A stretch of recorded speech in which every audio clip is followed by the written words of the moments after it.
Bienvenue à vous, mes artisans de paix. Soyez les bienvenus, mes belles âmes, sur la So Énergie Divine, votre chaîne de voyance, d'amour, de guidance et de partage. Je suis heureuse de vous partager cette belle petite vidéo et ce magnifique endroit. Alors, si vous vous demandez où ça se trouve, c'est tout simplement le canal du Midi, dans la région Midi-Pyrénées, où j'ai la grâce d'habiter. Mes chers trésors, êtes-vous un génie qui s'ignore? Oui, vous m'avez bien entendu, je répète. Êtes-vous un génie qui s'ignore? Ou peut-être que votre petit dernier qui dévore des encyclopédies est-il un surdoué? À moins que ce soit ce bébé qui vient de naître, ou celui qui va naître. A-t-il des merveilleux dons innés? Et pourquoi pas? Mais comment connaître son potentiel intellectuel, justement? Et génie ou pas, comment se réaliser pleinement, montrer ce qu'on vaut et vivre une existence en accord avec ses désirs et ses valeurs? Eh bien, apparemment, l'astrologie peut vous y aider. Et oui, disons-le nettement, aucun signe astral n'est plus intelligent qu'un autre. Les Sagittaires ou les Cancers ne sont pas plus intelligents que les Béliers ou les Capricornes, bien au contraire. Mais le signe colore l'intelligence. Il influe sur sa manière de se manifester. De quels signes sont les génies? Eh bien, heureusement, de tous les signes. Alors, si nous sommes tous égaux devant le zodiaque, notre intelligence prendra quand même des formes différentes, selon notre planète maître à la naissance, qu'elle soit Mercure, Pluton, Saturne, Vénus, Jupiter ou le Soleil, qu'importe. L'astrologie peut nous aider justement à optimiser notre potentiel intellectuel. Et comme je vous l'ai dit, il existe différentes sortes d'intelligence, et 4 particulières, en l'occurrence. 4 formes d'intelligence particulières se distinguent. L'intelligence concrète, l'intelligence instinctive, l'intelligence sélective et l'intelligence intuitive. Et vous, de quel genre d'intelligence faites-vous partie? Et puis vous savez, l'intelligence, c'est évidemment un cerveau qui fonctionne de manière optimale, mais c'est aussi un esprit qui se consacre avant tout au domaine où il est particulièrement doté. Alors découvrons les aptitudes particulières de chaque signe. Mes chers amis Gémeaux, c'est votre tour, soyez les bienvenus, que vous soyez signe Gémeaux, signe solaire ou signe lunaire ou ascendant Gémeaux. Bienvenue à vous, en tout cas je suis ravie de vous accueillir. Je rappelle que c'est un tirage général, mes trésors, prenez-le avec beaucoup de recul, prenez que ce qui résonne pour vous.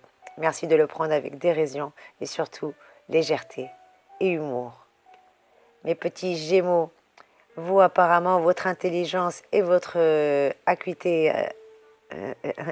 j'arrive plus à parler, pardon. Votre acuité intellectuelle et plutôt l'intelligence concrète. Pourquoi je vous dis ça? Parce que vous décortiquez et analysez ce que vous voyez et entendez, mes chers petits Gémeaux. Une acuité intellectuelle, souvent très vive d'ailleurs, parce que les Gémeaux sont en effet dirigés par Mercure, qui est la planète précisément du fonctionnement mental. D'autres éléments de votre thème peuvent aussi venir modifier ce pronostic. Bien entendu, je rappelle que c'est un tirage général et prenez-le avec beaucoup de légèreté et d'humour. Mais en principe, vous êtes aussi doué pour les pensées abstraites que pour la vie quotidienne, et notamment les relations avec les autres. Votre intelligence est plutôt analytique, dans la mesure où au lieu d'en avoir une vision globale et instinctive, vous avez tendance à décortiquer ce que vous voyez, lisez ou entendez. Vous êtes un vrai cérébral, mes chers Gémeaux. Et quel est votre don majeur?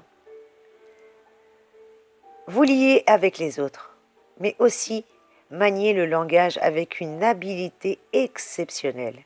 Vous êtes particulièrement doué pour vous exprimer, que ce soit par oral ou par écrit, et vous trouvez instinctivement les mots justes au bon moment. Pour exploiter au mieux vos capacités, vous avez intérêt à vous orienter vers un métier intellectuel, comme le journalisme par exemple, la traduction, l'enseignement, la recherche, ou même vers une activité qui prime la parole, le contact humain. En tout cas, vous ferez ainsi un excellent vendeur également, ou avocat, pourquoi pas. Tout ce qui touche à l'élocution, en tout cas, vous est favorisé, mes chers Gémeaux. Et comment devenir génial? Bien que, mes chers petits Gémeaux, si vous êtes sur la So Énergie Divine, c'est que vous êtes déjà géniaux. Hein? Et si vous mettez un petit pouce en l'air, encore plus. Non, je plaisante. Mais bien sûr que vous êtes déjà géniaux. Et bien sûr que si vous mettez un petit pouce en l'air, ça, ce serait génial. Eh bien, comment devenir génial, mes petits Gémeaux? On vous demande d'accentuer votre pente naturelle, justement. Autant que possible, prenez la vie comme un jeu. Prenez plaisir à imaginer et à concrétiser. Jouez avec les mots, avec les idées, avec les images. Et surtout, restez en contact avec votre part d'enfance, de légèreté et de spontanéité. Voilà quel est le conseil qui vous est donné pour devenir encore plus génial que vous ne l'êtes déjà, mes petits Gémeaux. Et qu'en est-il de l'enfant Gémeaux ou du bébé Gémeaux à venir, ou qui est déjà là? Eh bien, il faut sans cesse alimenter son esprit, parce que cet enfant-là pige très vite et se morfond si on ne se renouvelle pas, et encore moins si on ne renouvelle pas ses centres d'intérêt. Veillez surtout à lui fournir matière à faire tourner sa machine intellectuelle, même en dehors de l'école. Attention par contre à ce qu'il ne soit pas dans une classe en dessous de son développement intellectuel, parce que sinon il s'ennuierait à en mourir. Il mourrait d'ennui, ce pauvre gosse. Et quel est le dicton pour vous? Quelle est la citation pour vous, mes trésors, mes chers Gémeaux? Elle vient de Alain le malin, qui vous dit: l'intelligence, c'est ce qui est dans un homme reste toujours jeune. Je répète, l'intelligence, c'est ce qui, dans un homme, reste toujours jeune. Belle petite citation de Alain pour vous, mes Gémeaux, parce qu'on vous rappelle, comme je vous l'ai dit, de toujours jouer avec les mots, avec les images, avec votre part d'enfance surtout, de rester en contact avec la légèreté et la spontanéité. Voilà mes petits trésors, j'espère que ce petit tirage vous a plu. N'hésitez pas à commenter, à liker, à partager, à me mettre un petit pouce en l'air s'il vous plaît. Je vous fais plein de gros bisous, je vous envoie de belles énergies. Soyez bénis.